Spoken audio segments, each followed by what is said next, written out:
Ketemu lagi di channel Masak Bikin Happy. Kali ini kita masak jengkol. Wah, nikmat sekali ini. Sebelum lanjut, mau ingetin yang belum subscribe, silahkan di subscribe. Dan yang suka boleh di like and share. Yuk intip bahan-bahannya apa aja. Kita siapkan 500 gram jengkol yang sudah direbus. Lalu 10 bawang merah, 4 siung bawang putih, 3 kemiri, 5 cm lengkuas, dan 1 sendok makan ketumbar yang sudah disangrai. Dan untuk bahan aromatiknya kita butuh serai dan daun salam. Dan siapkan asam jawa 1 sendok teh dan setengah kelapa parut. Cara buatnya, kita blender dulu untuk bumbu halusnya.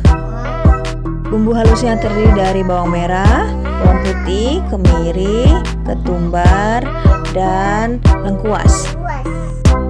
Cara buatnya, didihkan bahan yang sudah di blender, lalu kita kasih serai, daun salam, dan ketumbar, dan asam jawa.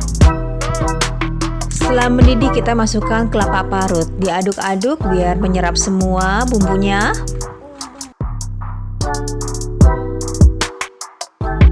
Jangan lupa kita kasih air 300 ml.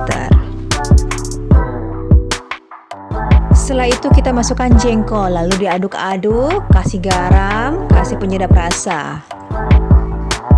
Setelah itu cek rasa, lalu kita siapkan untuk digoreng.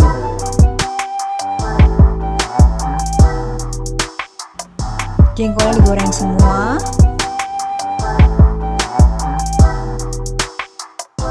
Setelah warnanya berubah keemasan, kita angkat semua jengkol. Akhir kita akan goreng bumbunya, bumbu kelapanya. Bumbunya kayak bumbu serundeng ya, Mom. Angkat lalu kita tiriskan. Nah, ini udah jadi, ini rasanya gurih. Masak kita udah selesai. Sampai ketemu di video selanjutnya, Mom. Bye-bye.